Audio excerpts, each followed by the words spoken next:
One देवी, love, कुश, कहाँ हो सब? लव, कुश, कुश, लव। उस दुष्ट असुर का महल तो ध्वस्त हो रहा है।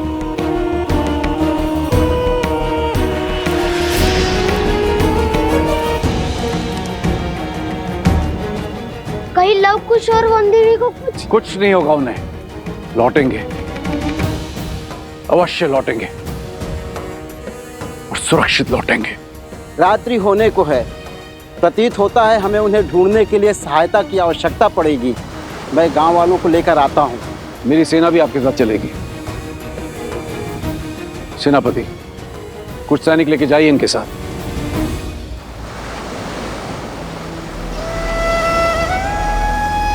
हे नारायण, रक्षा कर।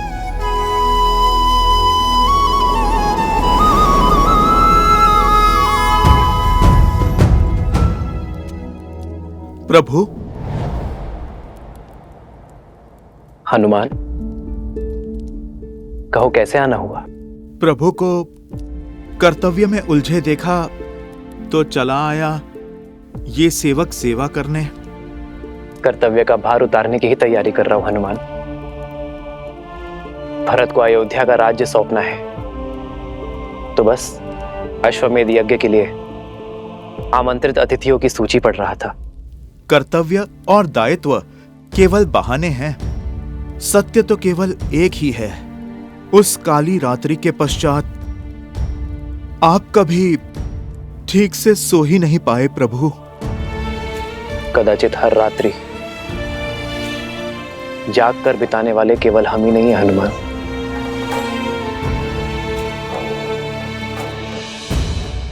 महाराज जनक,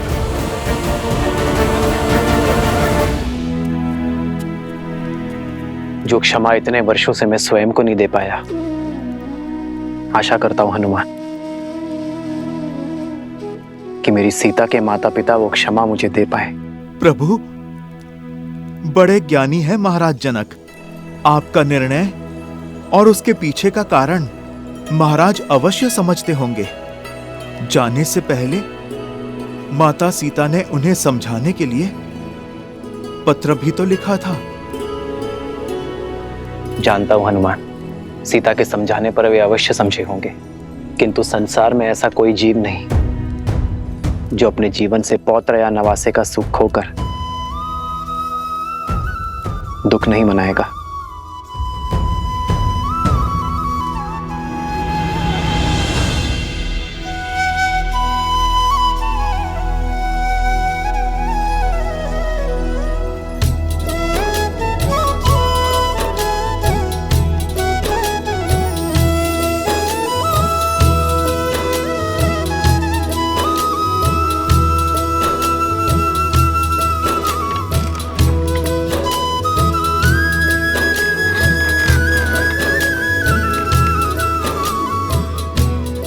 आनंद आ गया।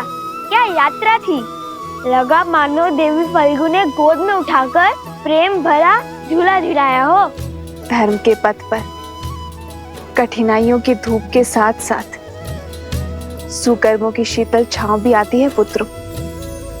माता, शीघ्र चलिए, महाराज जनक आपकी प्रतीक्षा कर रहे हैं। तो क्या हुआ, भक्त को भगवान की प्रतीक्षा करनी ही पड़ती है।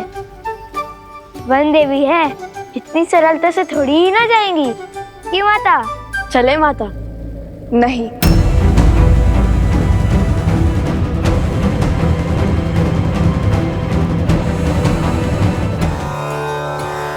मेरा अर्थ है कि फाल्गु माता ने हमारी इतनी सहायता की, हमें सुरक्षा दी, तो मैं उनके दर्शन कर उन्हें धन्यवाद देना चाहती हूँ। बात तो उचित है।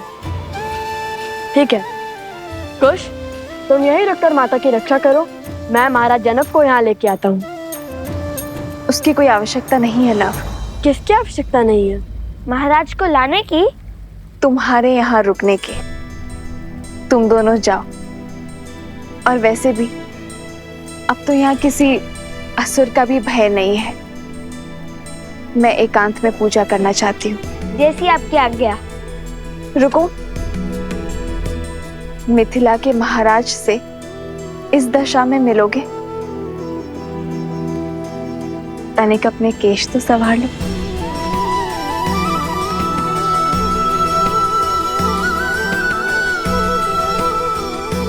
देखो अब कितने सुंदर दिख रहे हो।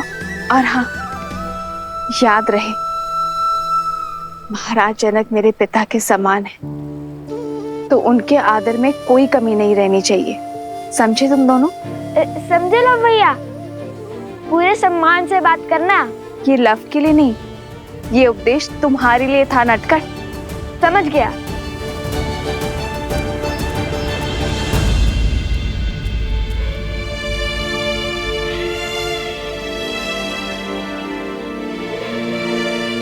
ये कैसे दुविधा में डाल दिया महादेव।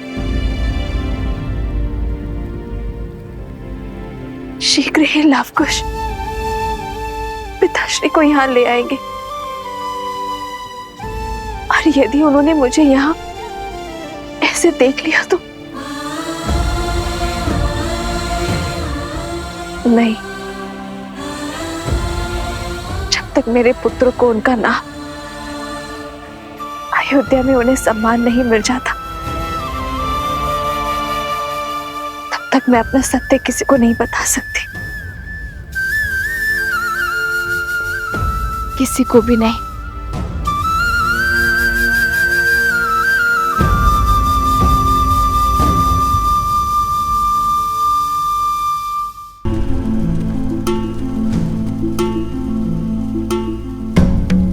वन देवी और उनके पुत्रों ने हमें उस दुष्ट मकरासुर के आतंक से मुक्त किया है। हमें उनकी विजय ने दूसरा जीवन दान दिया है। हमें भी थोड़ी सहायता करने का अवसर प्रदान कीजिए महाराज।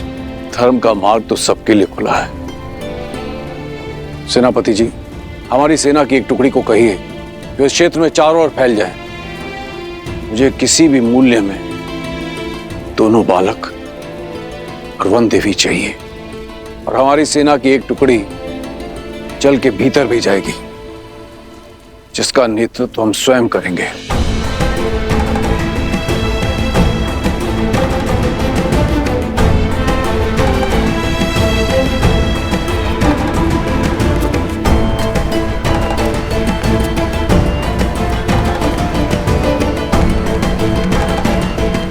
ऋषिवर, मेरा अंतर्मन कहता है कि वो जहां भी होंगे सकुशल होंगे।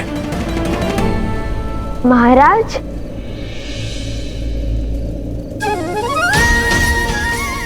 महाराज, हम भी कुशल हैं और हमारी माता भी।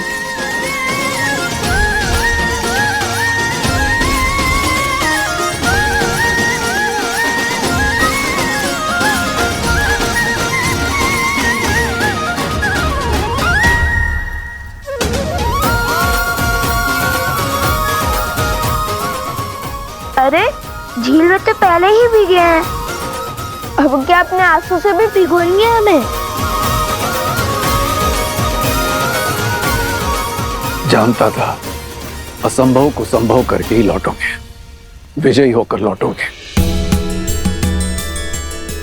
जब उस राक्षस का महल ध्वंस हुआ तब भी तुम्हारे बल पर हमें संदेह नहीं हुआ, किंतु वन देवी कहाँ है? सुरक्षित है।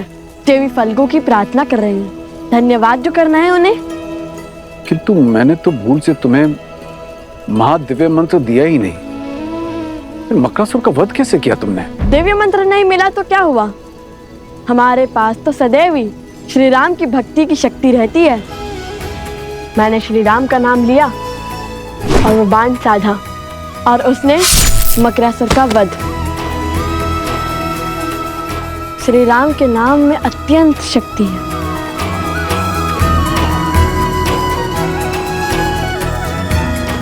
वही शक्ति जो हनुमान जी को राम नाम से मिलती है।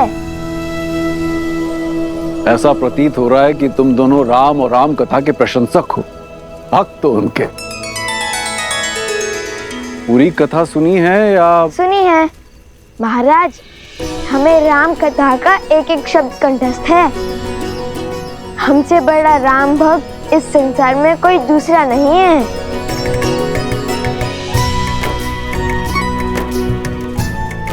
लगता है आपने हमारी पूंछ पर ध्यान नहीं दिया।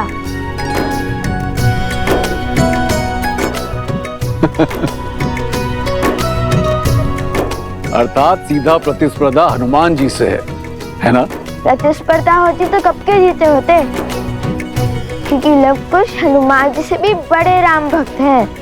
जब भी संकट में होते हैं तो श्री राम का नाम लेते हैं, श्री राम का अनुसरण करते हैं, और जब भी दुख के बादल छाते हैं तो देवी सीता का नाम लेते हैं।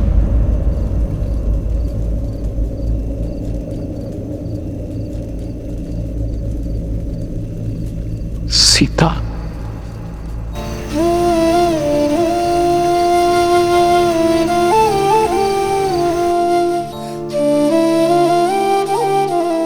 पिताश्री, समझ गया, पुत्री की स्मृति में दुखी हो गए।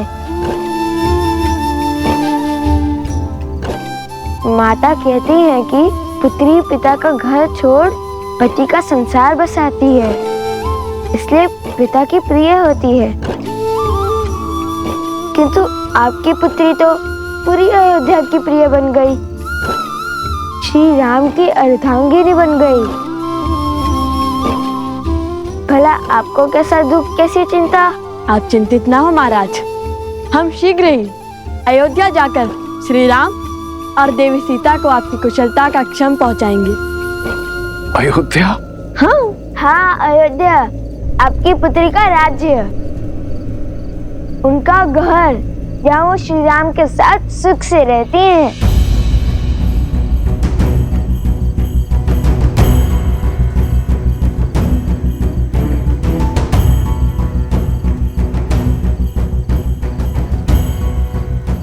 राम कथा का अंतिम अध्याय है। क्या पढ़ाया है तुम्हारे गुरुजी ने? परीक्षा ले रहे हैं हमारी। अंत में राजा राम और महारानी सीता का पट्टाभिषेक होता है और वो सुख से अयोध्या का कार्यभार संभालते हैं। कैसी अभागी हूँ मैं, इतने वर्षों बाद पिताश्री को देख तो सकती हूँ, किंतु उनके समक्ष नहीं जा सकती, उनके चरण स्पर्श नहीं कर सकती, सुख दुख के बोल नहीं बोल सकती, उन्हें उनके नातियों का परिचय नहीं दे सकती।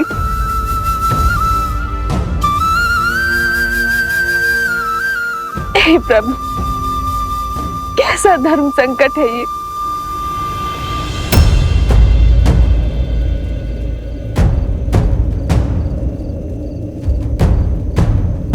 क्या करें आप ऋषि कुमार? हमारी माता ने कहा कि आप उनके पिता समान हैं, तो आप हमारे नाना हुए, और नातियों का उनके नाना से आशीर्वाद लेना उनका धर्म भी है और अधिकार भी। मुझे क्षमा करना पिताश्री, मैंने आपसे अपने नातियों के साथ खेलने का सुख, उनके बालपन में अपनी संतान का बालपन जीने का सुख, उन्हें कथाएं सुनाने का सुख, उनके मुख से नाना शब्द सुनने का सुख सब छीन लिया।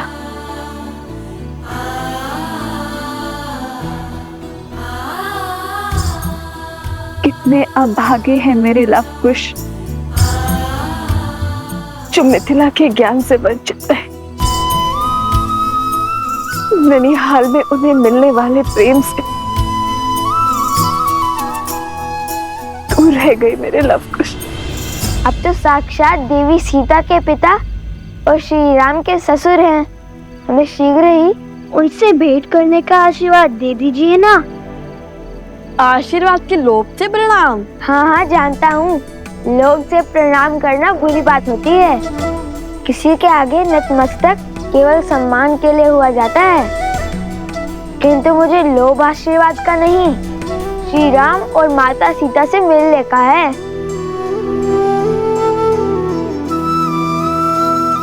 ईश्वर सदैव तुम्हारे हृदय को भोलेपन से भरा रखे। द्वेष और स्वार्थ का मैल तुम्हारे मन को छू भी ना सके और तुम्हारा नाम इस संसार के सबसे वीर योद्धाओं में सम्मिलित हो। बिल्कुल तुम्हारे प्रभु, तुम्हारे आदर्श श्री राम की तरह, और तुम्हें शीघ्र ही उनसे मिलने का सौभाग्य प्राप्त हो। धन्यवाद महाराज। धन्यवाद महाराज। वनवास हो या रावण का पाश, आज तक ईश्वर ने मुझे जो भी दिया मैंने उसे नियति समझकर स्वीकारा। कभी कोई उल्हाना या कभी कुछ नहीं मांगा मैंने, किंतु फाल्गु देवी आज मैं आपसे मांगती हूं, यदि मैंने आपकी तपस्या सिद्ध की है तो बिना अपने पिता के समक्ष आए उनके चरण छू पाने का सुख दे दीजिए मुझे। दे दीजिए माता।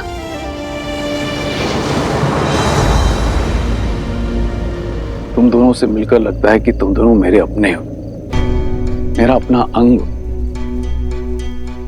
जाने की इच्छा तो नहीं हो रही, किंतु जाना होगा, समय हो चला है।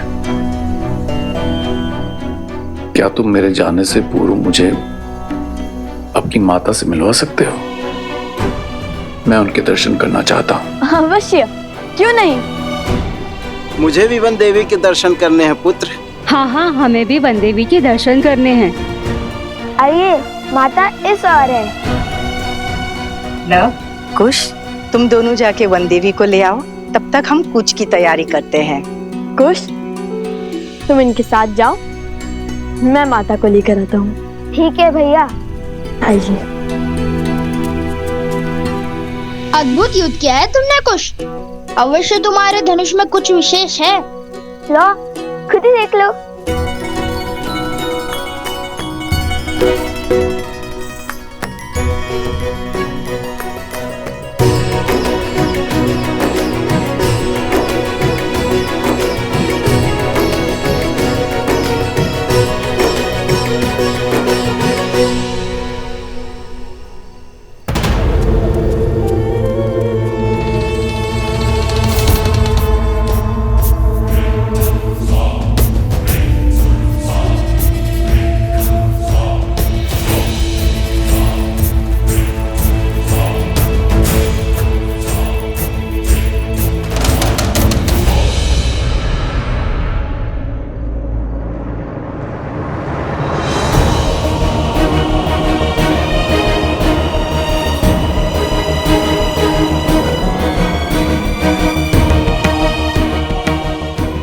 मेरी विनती सुनिए फाल्गु माता, मेरी विनती सुनिए। सोमकरण, सोमकरण।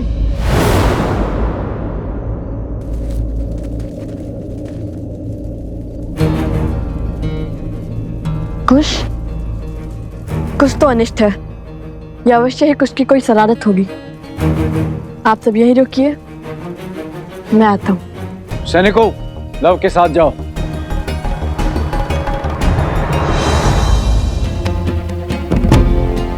जाओ, वो दीप ले आओ।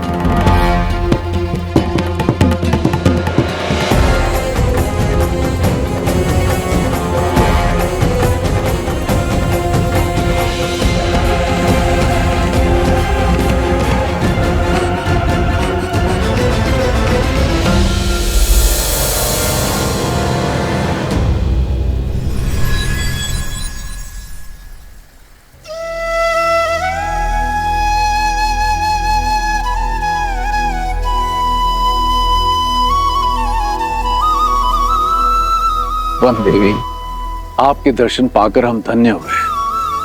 आपके पुत्रों को देखकर दो राजकुमारों का स्मरण हो आया, राम और लक्ष्मण। वर्षों पहले मिथिला पधारे थे। उनकी माता में भी एक परिचित मुख को देखने की आशा थी, किंतु आप तो उनसे भी अधिक अलौकिक हैं।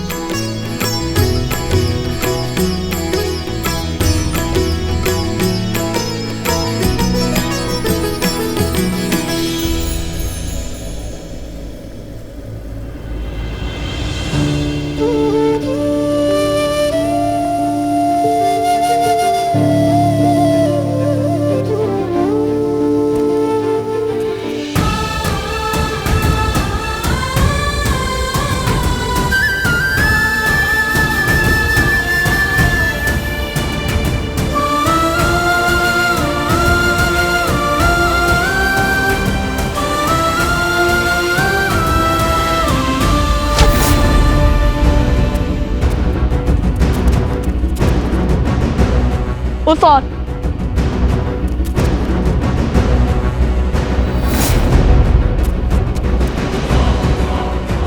सोमकरण, वो रहा, शीघ्रता करो। रुको।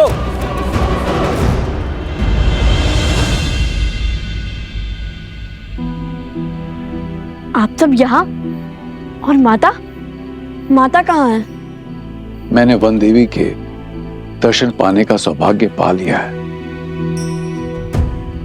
वो अभी भी मौन धारण किए देवी फाल्गु की आराधना में लीन है। मेरी इच्छा पूर्ण करने के लिए, मुझे ये सुख देने के लिए धन्यवाद माता। ये मेरा नहीं, आपके सुकर्मों का, आपकी शुद्ध भक्ति का प्रताप है देवी सीता। मैं आपके तप से प्रसन्न हुई, परंतु अब मुझे आपके पुत्रों से कुछ चाहिए। मेरे पुत्रों से क्या माता? ऋषिवर, आपने हमें क्यों रोका? सोमकर्ण के प्राण संकट में हैं। समय नहीं है हमारे पास। कुछ नहीं होगा तुम्हारे मित्र को, क्योंकि उस असुर को सोमकर्ण के नहीं, तुम्हारे प्राण चाहिए। अपने राजा मकरासुर की मृत्यु का प्रतिशोध चाहिए। तो क्या अपने प्राण बचाने के लिए अपने मित्र के प्राण दांव पर लगाएंगे हम? कदापि नहीं। उचित कहा भैया। वैसे भी जिस राजा को मार गिराया, उसके सेवक को तो यूं धराशायी कर देंगे हम। इसमें कोई संदेह नहीं है कि वो असुर तुम्हारे वीरता के समक्ष टिक पाए। इतने घमासान युद्ध के बाद भी तुम्हारा साहस देख अत्यंत प्रसन्नता हो रही है। ये मेरा सौभाग्य होता यदि मुझे तुम्हारे साथ युद्ध करने का अवसर मिलता। किंतु हमारे तो आपसे कोई पैर ही नहीं है, फिर आप क्यों हमारे साथ युद्ध करना चाहते हैं? कुश, वे हमारे साथ असुरों से युद्ध करना चाहते हैं, हमारे विरुद्ध नहीं। ओह, परंतु आपकी आयु? जानता हूं, वृद्ध हो चुका हूं, इसीलिए तुम्हें संकोच, किंतु मैंने इस आयु तक जो अर्जित किया है उसकी सहायता अवश्य लेना।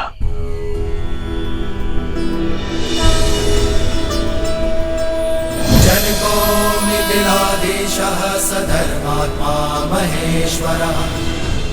उपहार के रूप में मैं तुम्हें ये देना चाहता हूं, ये तुनीर जो स्वयं भगवान परशुराम ने मुझे दिया था। ये अक्षुत है, अर्थात इसके बाण कभी समाप्त नहीं होते और इनमें दिव्य शक्ति भी है। ये लो पुत्र। नहीं, किंतु ये आपको मिला आशीर्वाद है और ये आपने अर्जित किया है, इसे मैं नहीं ले सकता। परंतु सोमकर्ण को लौटा लाने में तुम्हारी सहायता करना मेरा धर्म है। क्या तुम मुझे मेरे धर्म से वंचित करोगे ऋषि कुमार?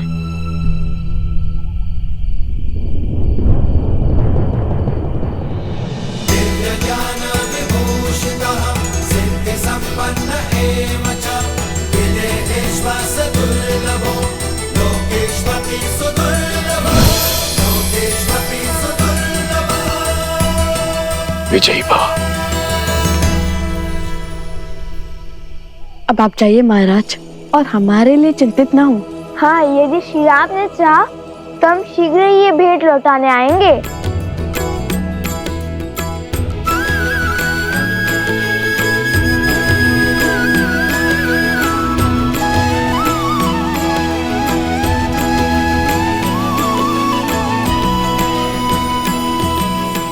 चलो कुश, माता का आशीर्वाद लेकर हम सोमकरण को खोजने चलते हैं। अभी तुम्हारे कार्य शेष हैं। माता फल्गु तुमसे कुछ चाहती हैं। हमसे?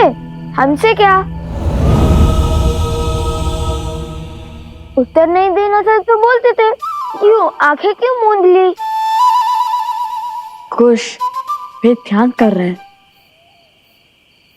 क्षमा ऋषिवर, अब ये मौन रहेगा।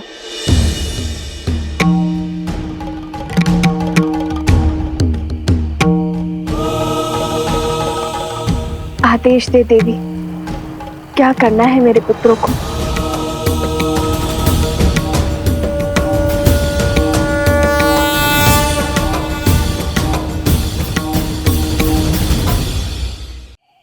आदेश दे देवी, क्या करना है मेरे पुत्रों को?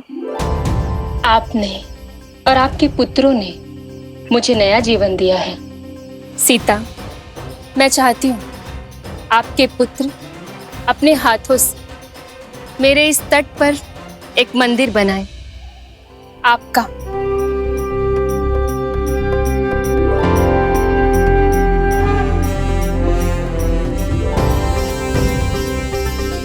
माता फल्गु चाहती हैं कि उनके तट पर वन देवी के मंदिर की स्थापना की जाए। क्या? क्या? और मंदिर का निर्माण करेंगे। लव कुश। वन देवी की, वन देवी की, वन देवी की, वन देवी की। वहाँ क्या हुआ? ऋषि असुरी के तप में मेरी इच्छा जानने की शक्ति, उन्होंने ये इच्छा सबको बता दी। आपका आभार माता। जो भी श्रद्धालु आपके मंदिर में आकर आपके दर्शन करेगा, उसे लव कुश जैसे ही संस्कारी पुत्रों की प्राप्ति हो।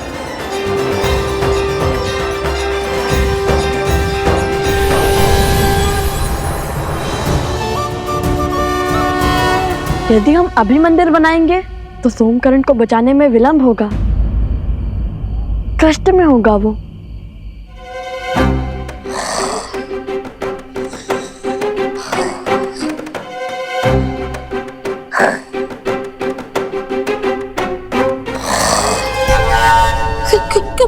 कौन है?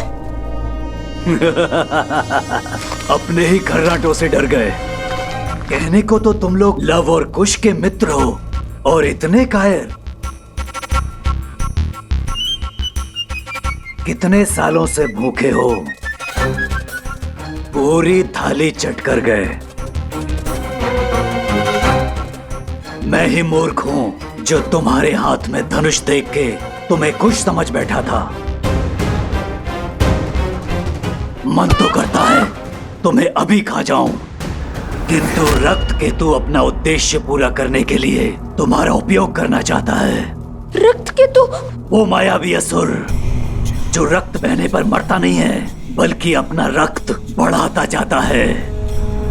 वो दूसरों के रक्त पर ही पलता है, उसके रक्त की एक एक बूंद चूस लेता है। तुम्हें लव कुश की शक्ति का बोध नहीं है? वो किसी भी स्थिति परिस्थिति से लड़कर मुझे खोज लेंगे। यही तो चाहता है रक्त केतु। लव और कुश उन तक पहुंचे, यहाँ आए।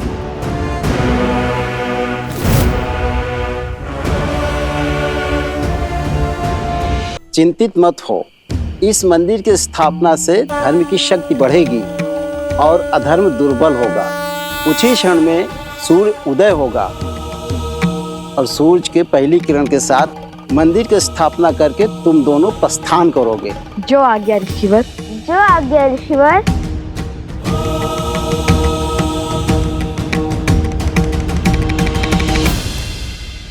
माता,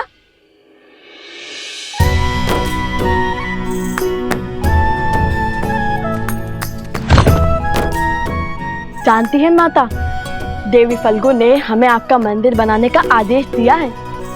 आदेश नहीं, सौभाग्य कहिए भैया।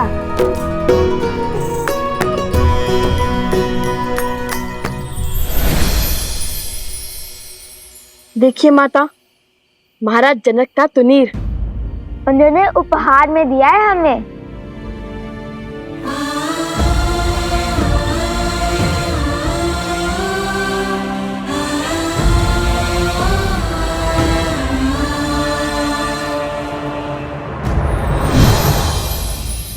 सोमकरण को लौटा लाने में हमारी सहायता के लिए भेंट दी है उन्होंने। सोमकरण? क्या हुआ है उसे? माता, मकरासुर का एक असुर सैनिक उसे उठा ले गया।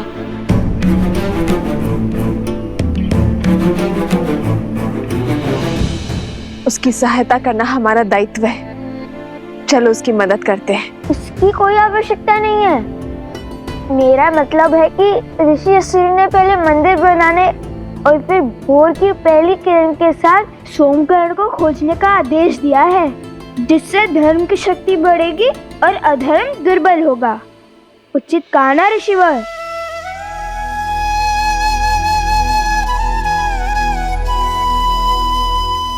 ऋषिवर सोमकरण? चिंतित ना हो देवी, लवकुश सोमकरण को अवश्य खोज लाएंगे, किंतु देवी फल्गु की इच्छा पूरी किए बिना उनका यहाँ से प्रस्थान अनुचित होगा। जैसी देवी फल्गु की इच्छा। आप विश्वास रखिए माता, कल भोर तक आपका मंदिर भी बन जाएगा और हम सोमकरण को लाने के लिए निकल चुके होंगे। कुछ नहीं होने देंगे हम सोमकरण को। वही तो है जो मेरी हर कथा पर 100% विश्वास करता है। ना कोई प्रश्न पूछता है और ना कोई उत्तर चाहता है। अपने परम मित्र को प्राण देकर भी बचाऊंगा मैं। अब मंदिर निर्माण करते हैं, तो ये कथा भी तो सोमकरण को सुनानी होगी ना।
ऋषिवर, हमने वनदेवी का तो आभार प्रकट कर दिया है, अब बारी उनके पुत्रों को धन्यवाद देने की है।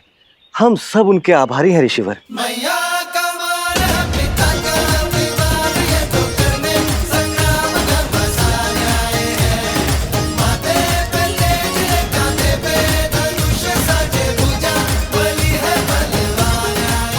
देख रहे हो भैया, पहले तुनीर, अब ये सीधा मंदिर।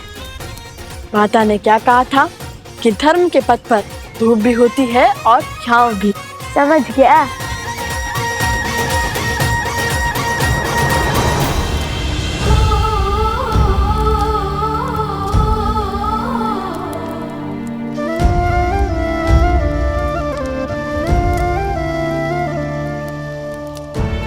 जितनी अधूरी ये सीता आपके बिना है, उतना ही अधूरा ये मंदिर आपके बिना है श्री राम।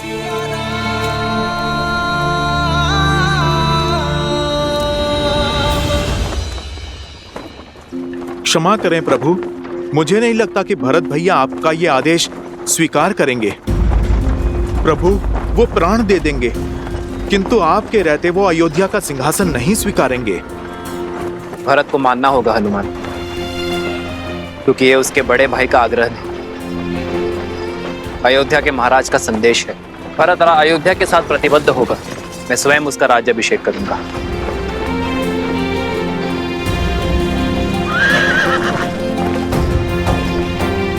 रथ क्यों रोका साथी?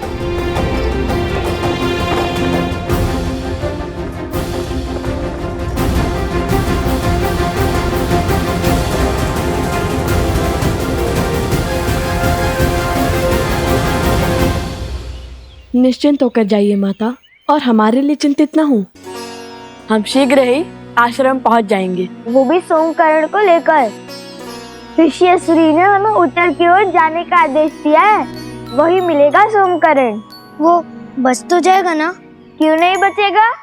उसे पकड़ने वाला मकरासुर का तुच्छ सेवक है, और हम मकरासुर को मारने वाले लवकुश प्राणी तो उसके संकट में हैं।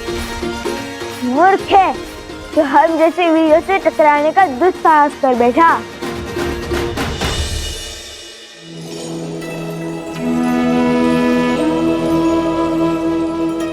अपना ख्याल रखना। जी माता।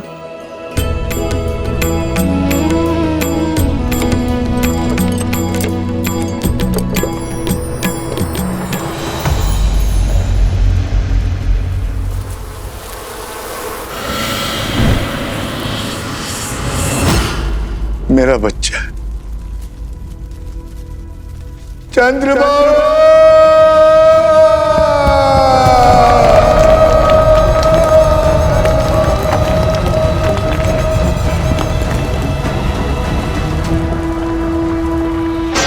चंद्रबाबू, चंद्रबाबू, मेरे पुत्र।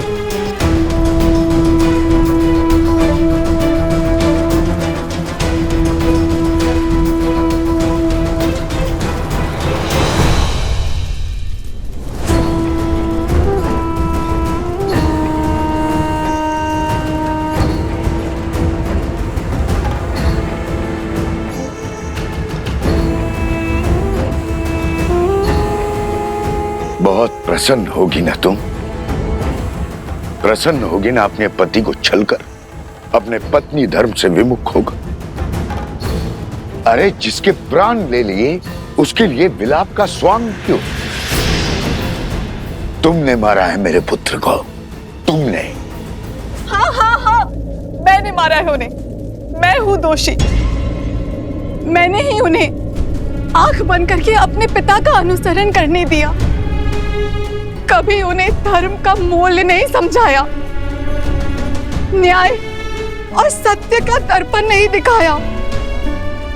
हाँ, मैंने मारा है उन्हें। बस, जिस अधर्म की तुम दुहाई दे रही हो, देखती जाओ कैसे मेरे पुत्र की बलि धर्म और अधर्म के इस युद्ध में राक्षसों की ओर से अंतिम बलिदान होगी। मूर्ख मत बनिए, अपमान नहीं कर रही हूँ, आपको सत्य बता रही हूँ। आप चाहे कुछ भी कर ले, आपका पुत्र वापस लौट के नहीं आने वाला, और उनकी आत्मा को आपके झूठे धर्म की हार, धर्म की जीत से कोई अंतर नहीं पड़ता।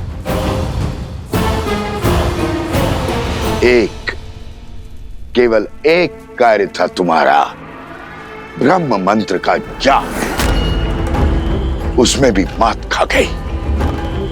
इतनी सरलता से शत्रु के बहकावे में आ गई, अपना धर्म भूल उनके धर्म का गुणगान करने लगी। जो स्वयं शस्त्र नहीं उठा पाते, वो सदा नारी को अपनी ढाल बनाते हैं। लोक अपवाद और शंका से नारी का चरित्र मलिन करते हैं। आज मैं पद्मा अपने संचित सभी पुण्यों के बदले आपको श्राप देती हूँ कि जिस नारी को आप खिलौना समझते हैं, वही आपका अंत करेगी।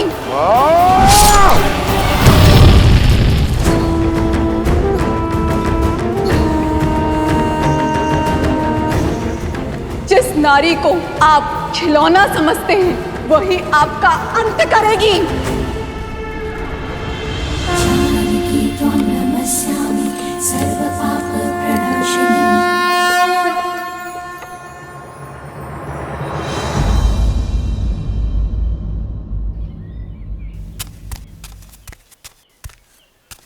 कुश कुश हाँ, चाल में शीघ्रता लाओ कुश, हमारे पास इतना भी समय नहीं है। भैया वो देखिए आम। काम के बारे में सोचो कुछ, काम के बारे में सोचो।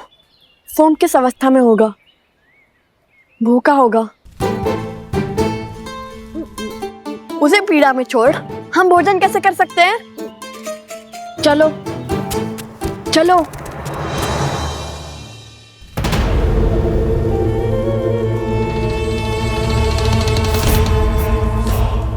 रक्त केतु,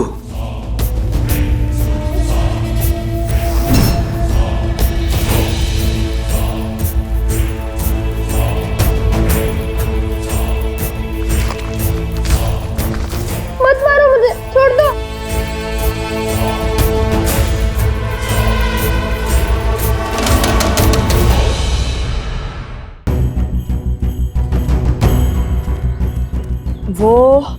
वो इस ओर गया होगा, क्योंकि अन्य दिशाओं में तो राजा श्री राम का राज्य फैला हुआ है।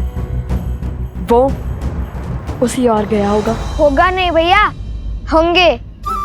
असुर भेड़ियों की भांति होते हैं, झुंड में घूमते हैं। फल में तो था ही, आपके साथ रहकर बुद्धि में भी निपुण हो गया हूँ मैं। तब तो वो किसी ऐसे राज्य में गए होंगे जहाँ अधर्म का वर्चस्व हो। तो उस राज्य के राजा को हमें हराना होगा भैया। जब उस राज्य का अंत करेंगे तब उस राज्य पर हमारा अधिकार हो जाएगा ना भैया। किंतु हम तो ऋषि पुत्र हैं, राजकुमार नहीं। तो हम इस राज्य का क्या करेंगे? हम वो राज्य श्री राम के चरणों में अर्पित कर देंगे। चलो शीघ्र चलते हैं। ये तो अति उत्तम विचार है भैया, किंतु अब तक तो कोई संकेत नहीं मिला। भैया ये तो सोमकरण का कुंडल है।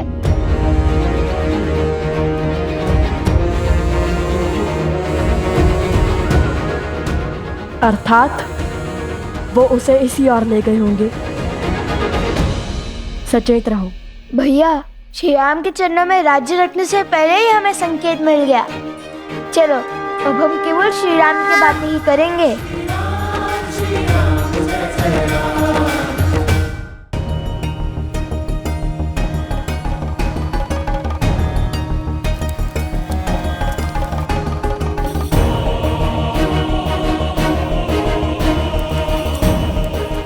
महाराज की जय हो। ये यज्ञ कैसा रे सुमंत? आपके भाई पितृ यज्ञ कर रहे हैं श्री राम।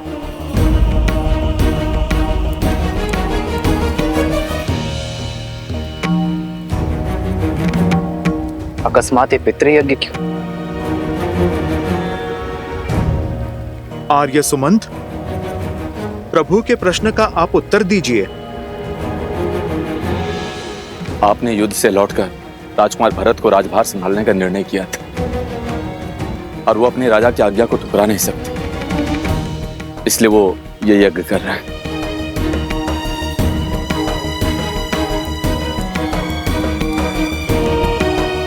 पितृ यज्ञ से प्रभु का राजकाज छोड़ने का क्या अर्थ है?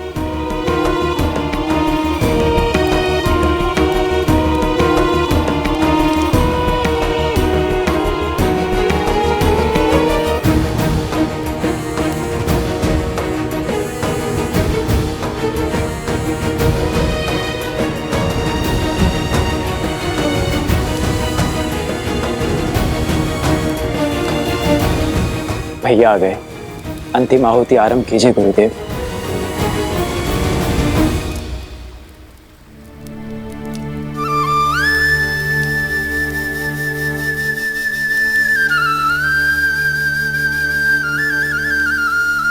भरत के इस निर्णय का मुझसे क्या संबंध? जानता हूं मैं।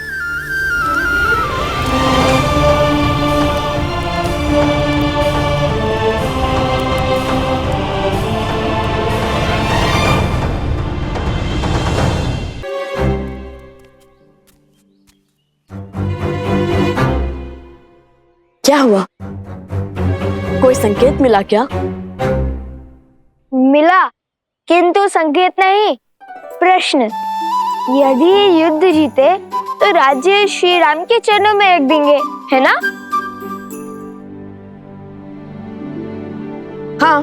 किंतु इतना कठिन कार्य हम करेंगे कैसे? राज्य में बसे घर, वन, उपवन, नदियाँ, गौशालाएं सब उठाकर कैसे धरेंगे श्री राम के आगे? चलिए मान लीजिए हमने हनुमान जी की बातें राज्य को अपने कंधों पर उठा भी लिया, तो भी लेकर कैसे जाएंगे? और मान लो जैसे तैसे ले ही गए, तो क्या इस राज्य को अयोध्या के ऊपर ही रख देंगे क्या? ये प्रश्न भी श्री राम के लिए बचा के रखूं। हाँ, यही उचित रहेगा। कह देंगे कि हम तो प्रण से बंधे हैं, हम तो राज्य ले आए। अब आप बताइए, आपके चरणों को राज्य पे रखे या राज्य को आपके चरणों पे रखे? तुम क्या सच में इतने मूर्ख हो? नहीं, पर भूख से ध्यान भटकाने के लिए बात ही बना ली।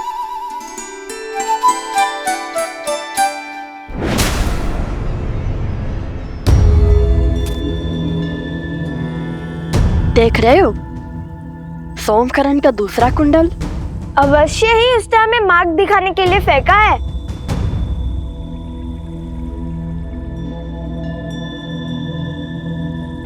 कुश! लव भैया, तुमसे भूल हुई है, मैं तो केवल एक ऋषि कुमार हूँ। भयभीत क्यों होते हो? ना मैं तुम्हें मारूंगा ना खाऊंगा। तुम मनुष्य को खाते हो?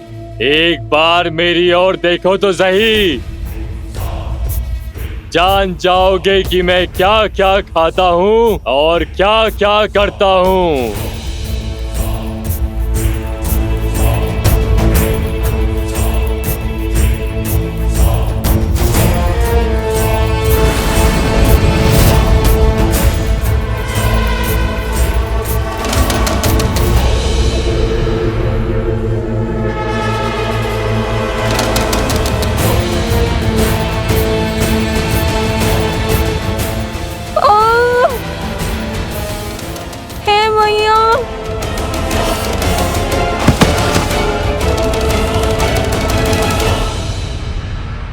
महाराज, सहस्त्रमुख रावण को सूचित किया। आने दो उन्हें और देखने दो रक्त केतु की शक्ति।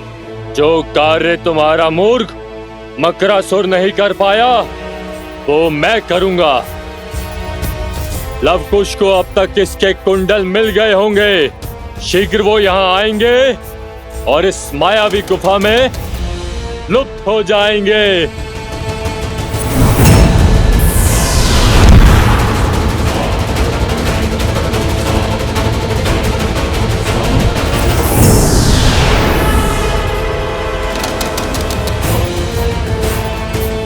इस गुफा में प्रवेश अपनी इच्छा से होता है, किंतु निकास मेरी इच्छा से।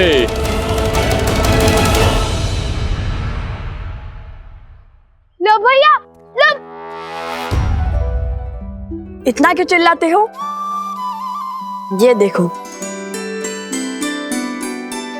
ये तो सोमकर्ण का वस्त्र है। हम उचित मार्ग पर हैं। चलो। ओम पूर्णमस्य पूर्णमादाय पूर्णमेवावशिष्यते।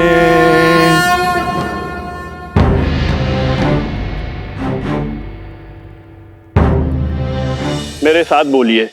आदरणीय पूर्वजों, आदरणीय पूर्वजों, पंचद्रव्य की ये अंतिम आहुति स्वीकार कीजिए। पंचद्रव्य की अंतिम आहुति स्वीकार करें। हम इसे सच्चे मन और सम्मान के साथ आपको अर्पित करते हैं। मैं इसे सच्चे मन और सम्मान के साथ आपको अर्पित करता हूँ। इसे ग्रहण करें। इसे ग्रहण करें। पितृ इस दुविधा में कैसे सहायक होंगे?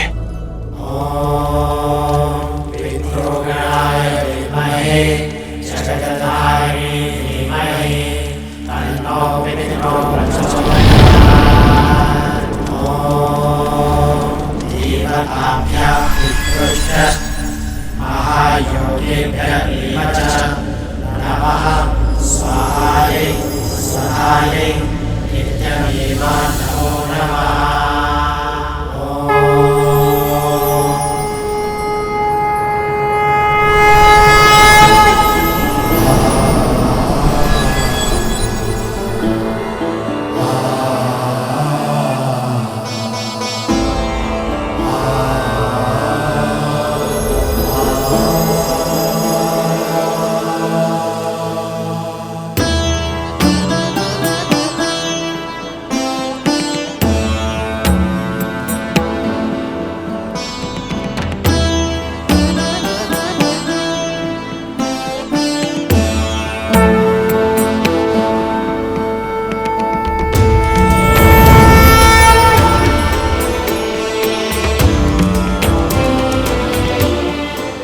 महाराज दशरथ, महाराज अज, महाराज दिलीप, महाराज रघु और सभी इक्ष्वाकु पूर्वजों, अपने वंशजों की प्रार्थना सुनने के लिए धन्यवाद। आपके कुल को आपके मार्गदर्शन की आवश्यकता है।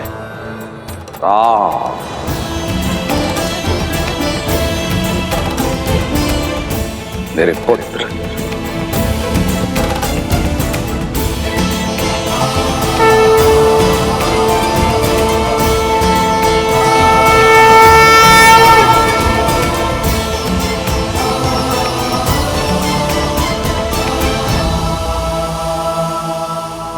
प्रणिपात पिताश्री। आयुष्मान भव पुत्रो। आप सबको भी मेरा प्रणिपात। हम तुम्हारी दुविधा से अवगत हैं और भरत तुम्हारी दुविधा से भी। जो हाल मैं सोच रहा हूं पिताजी, उसकी पुष्टि कीजिए, आप परामर्श दीजिए। इसमें कोई संदेह नहीं कि भरत शासन संभालने के योग्य है और भारत के शासन में अयोध्या एक श्रेष्ठ राज्य बन सकता है। किंतु इस समय आर्यवर्त को उसकी आवश्यकता है जिसने अयोध्या की सीमा के पार जाकर सुदूर दक्षिण तक धर्म और मर्यादा का प्रसार किया है, जिसने वानर जाति को प्रशिक्षित कर इस योग्य बनाया कि वो अधर्मी असुरों को पराजित कर सके। आज अयोध्या को आवश्यकता है धर्म की स्थापना करने वाले राम की। राज्य को प्रगति देना और अपने पूर्वजों को गति देना तुम्हारा कर्तव्य है राम। यदि राम और उसके पुत्र अयोध्या के सिंहासन पर नहीं बैठेंगे तो रघुकुल का सम्मान और हमारा मान धूमिल हो जाएगा। श्री राम श्री राम श्री राम श्री राम। हम तुम्हारे सभी पूर्वज गति नहीं पा पाएंगे पुत्र राम। हमने तो तुम्हें उचित मार्ग दिखा दिया, अब उस पर चलना ना चलना तुम्हारा चयन है।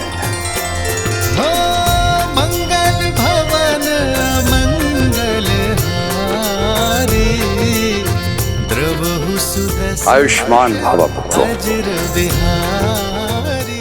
धर्म की जय हो, सूर्य वंश की जय हो।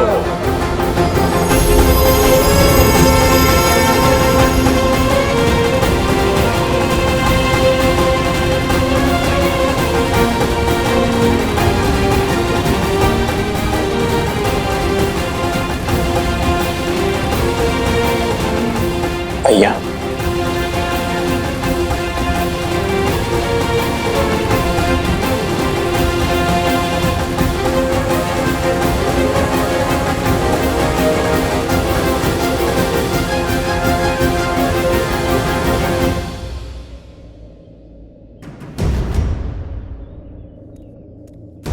यहाँ तक तो ले आया सोम, फिर आगे क्या फेंका होगा? धोती और फिर कॉफिन। क्या कह रहे हो? बाद में अगर धोती मिली कि उसे लौटा देंगे। कुश, चलो।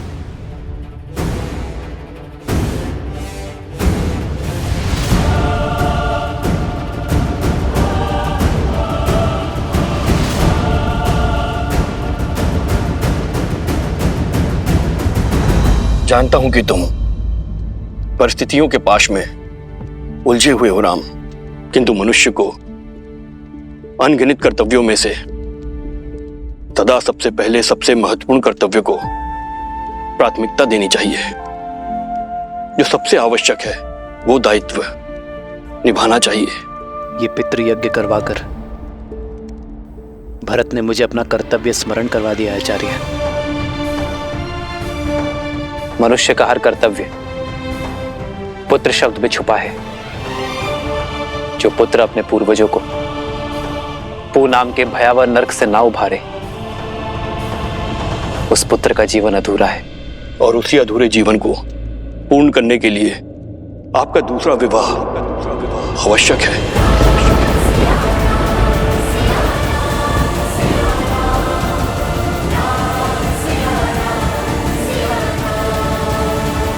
यदि आपने अयोध्या के सिंहासन का त्याग किया तो प्रजा और पूर्वज दोनों के हृदय को दुख पहुंचेगा। मेरे कथन पर विचार करना राम।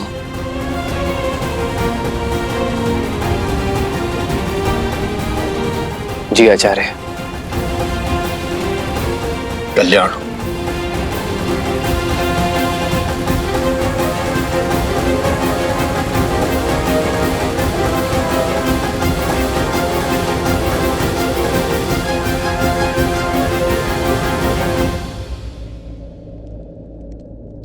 प्रभु, संसार को उभारने वाले प्रभु श्री राम आज स्वयं किस धर्म संकट में फंस गए हैं?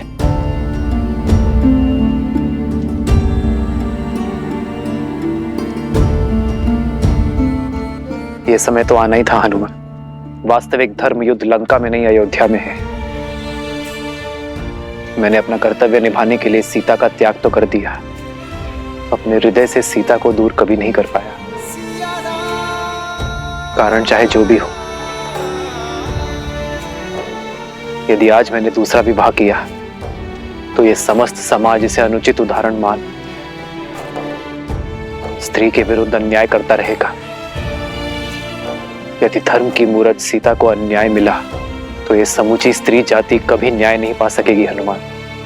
प्रभु, तब तो सीता मैया को लौटने का अवसर मिलना चाहिए। इतने वर्षों आप दोनों ने जो तप किया, अब उसका फल आपको मिलना चाहिए प्रभु। सोमकरण अवश्य ही भीतर बंदी होगा।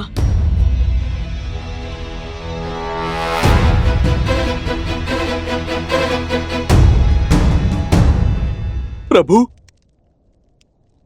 क्या माता को अभी भी नहीं लौटा सकते?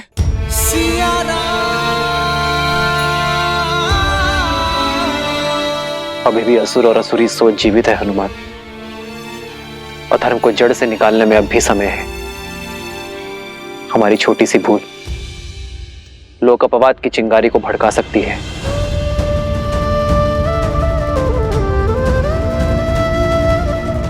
जब तक हम राक्षसी सोच को नष्ट नहीं कर देते, तब तक मैं अपने व्रत और तप से डिग नहीं सकता हनुमान। और तब तक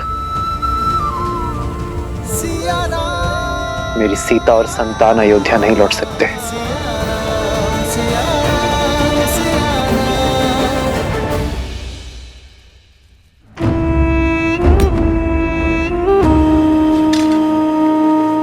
चाटुकारिता करके चार पग भी आगे नहीं बढ़ पाओगे। उठो और क्रोधित मत करो मुझे। सिंह समझकर बकरी उठा लाए हो मूर्ख। भूल तो हुई है, फिर सोचा ले आए ही हैं तो उन तक पहुंचने की सीढ़ी ही बना लेंगे। अद्भुत। अब तनिक मकरासुर की योजना स्मरण कराना मुझे। मौन क्यों हो? बोलो। सीता को बंदी बनाकर लव और कुश को अपने पास बुलाएंगे। यही तो समस्या है असुरों की। अहंकार में चूर होकर बुद्धि से ही मुख मोड़ लेते हैं, विवेक का उपयोग ही नहीं करते। बस, मैं कोई साधारण असुर नहीं हूं जो संसार से दूर नदी के तल में जीवन बिता रहा हूं। मैं रक्त केतु हूं जो आज उन बालकों का संहार करेगा, आपके भ्रम को तोड़ेगा। इस मायावी गुफा में एक बार प्रवेश किया तो निकल नहीं पाएंगे वो दोनों, और इस गुफा को बिना दिव्य अस्त्र के भेदना असंभव है। शत्रु पर वार करने से पहले उसकी पहचान जान लेना आवश्यक है, रक्तकेतु।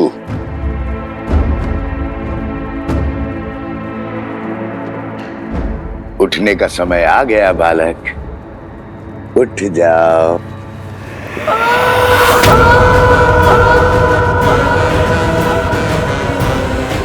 ये तो सोमकरण की ध्वनि है। कुश, वो अवश्य ही भीतर है। तो उस ओर जाकर देखो, और हाँ, केवल संकेत की भाषा में बात करना।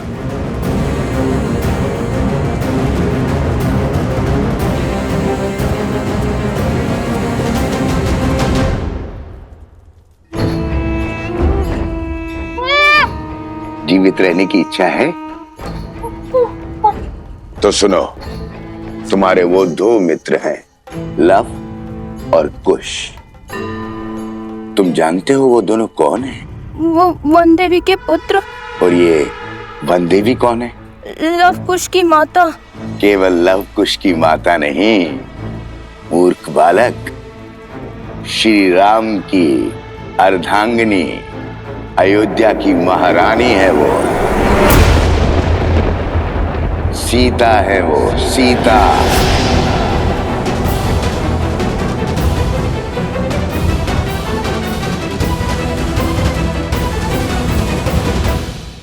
अब यदि मेरा कहा मानोगे तो जीवित छोड़ दूंगा, अन्यथा नहीं नहीं नहीं नहीं नहीं।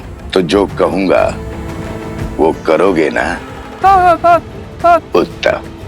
तो सुनो, लव और कुश को मिथिला ले जाओ, और जब मैं वहां कहूं तो सारे समाज, सारी प्रजा के सामने, सारी मिथिला के सामने कहना कि वन देवी ही सीता है। मेरे आदेश पर ये सत्य संसार के सामने प्रकट करना, अन्यथा तुम्हारा मस्तिष्क विस्फोट से शत विशत होकर बिखर जाएगा। ऐसे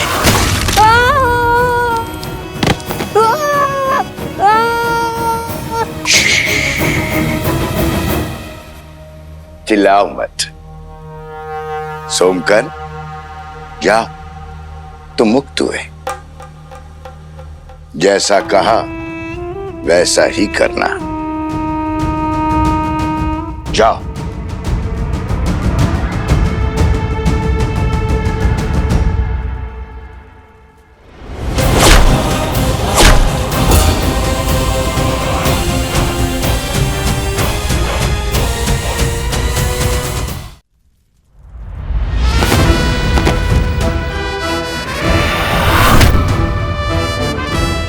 चिंतित मत हो सोमकरण, हम आ गए हैं। तुम क्यों आ गए?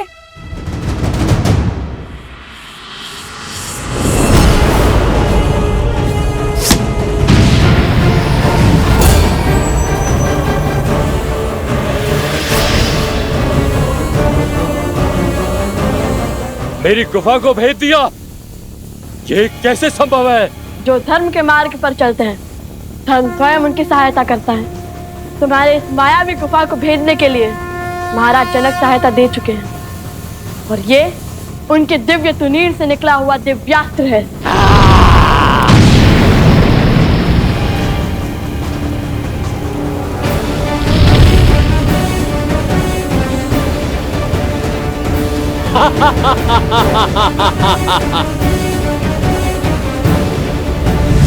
उतर।